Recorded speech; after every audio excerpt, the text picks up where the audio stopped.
ఆంధ్రప్రదేశ్ రాష్ట్రంలోని ప్రభుత్వ ఉద్యోగులు, ఉపాధ్యాయులు మరియు పెన్షనర్ల సమస్యలు ప్రస్తుతం ఒక కీలక దశకు చేరుకున్నాయి.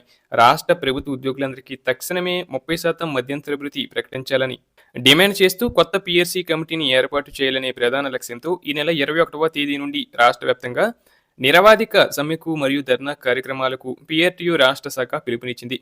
ఈ పోరాటంలో భాగంగా కంట్రిబ్యూటరీ పెన్షన్ స్కీమ్ను పూర్తిగా రద్దు చేసి పాత పెన్షన్ విధానాన్ని పునరుద్ధరించాలనే డిమాండ్ను కూడా బలంగా వినిపిస్తున్నారు. ఈ క్రమంలో పీఆర్టీయూ జిల్లా అధ్యక్షుడు వాలిటి తవిటినాయుడు గారు మరియు అసోసియేట్ అధ్యక్షుడు తసకుమార్ గారు ఉమ్మడిగా స్పందిస్తూ ఈ నెల 21 నుంచి జిల్లా కలెక్టరేట్ల వద్ద ప్రారంభం కానున్న నిరవాధిక ధర్నాను అత్యంత ప్రతిష్టాత్మకంగా తీసుకోబోతున్నట్లు అధికారికంగా ప్రకటించారు. ఈ ఉద్యమ కార్యాచరణలో భాగంగా మంగళవారం నాడు పాలకొండ ప్రాంతానికి వచ్చిన యూనియన్ నాయకులు స్థానిక మండల రిసోర్స్ సెంటర్ వద్ద ఉపాధ్యాయులతో ప్రత్యేకంగా సమావేశమయ్యారు. ఈ సమావేశంలో వారు క్షేత్రస్థాయిలో ఉన్న ఉపాధ్యాయుల సమస్యలను అడిగి తెలుసుకోవడమే కాకుండా రాబోయే భారీ పోరాటంలో ప్రతి ఒక్కరూ భాగస్వాములు కావాలని, తమ హక్కుల సాధన కోసం ఐక్యంగా నిలబడాలని పిలుపునిచ్చారు. ప్రభుత్వ ఉద్యోగుల ఆత్మగౌరవం మరియు ఆర్థిక భద్రత కోసం ఈ పోరాటం తప్పనిసరని, ప్రభుత్వం దిగివచ్చే వరకు ఈ ధర్నా ఆగదని వారు స్పష్టం చేశారు.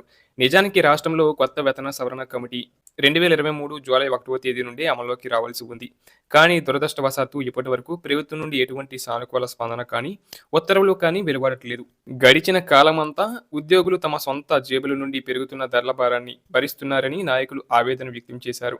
గత ప్రభుత్వ హయాంలో పీఆర్సీ కమిటీ చైర్మన్ను నియమించినప్పటికీ రాష్ట్రంలో ప్రభుత్వం మారిన తర్వాత ఆ కమిటీ చైర్మన్ తన పదవికి రాజీనామా చేయడం జరిగింది. దీనివల్ల ప్రస్తుతం పీఆర్సీ ప్రక్రియ పూర్తిగా నిలిచిపోయింది. ఒక కొత్త కమిటీని వేసి ఆ కమిటీ నివేదిక ఇచ్చి ప్రభుత్వం దానిని అమలు చేసేసరికి చాలా సమయం తీసుకుంటుంది.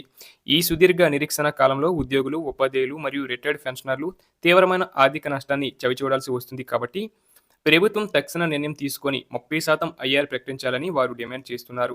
ఈ 30% ఐఆర్ అనేది ఉద్యోగుల కుటుంబాలకు ఒక రక్షణ కవచంలా మారుతుందని, కనీసం కొత్త పీఆర్సీ అమలు అయ్యే వరకైనా ఇది ఊరటనిస్తుందని వారు వివరించారు. మరోవైపు 2004 కంటే ముందు నోటిఫికేషన్ వచ్చి ఆ తర్వాత విధుల్లో చేరిన 2003 డిఎస్సీ అభ్యర్థులకు పాత పెన్షన్ విధానాన్ని అమలు చేస్తామని ప్రభుత్వం గతంలో ఇచ్చిన హామీని వెంటనే నెరవేర్చాలని వారు కోరుచున్నారు. ఉపాధ్యాయ లోకానికి సంబంధించి పెండింగ్లో ఉన్న అనేక సమస్యలను పరిష్కరించడంలో ప్రభుత్వం తత్సరం చేస్తుందని, ముఖ్యంగా సిపిఎస్ రద్దు అంశంపై స్పష్టమైన ప్రకటన చేయాలని వారు పట్టుబడుతున్నారు. పాత పెన్షన్ అనేది ఉద్యోగికి రిటైర్మెంట్ తర్వాత ఇచ్చే భిక్ష కాదని, అది వారి సామాజిక భద్రత అని వారు పేర్కొన్నారు.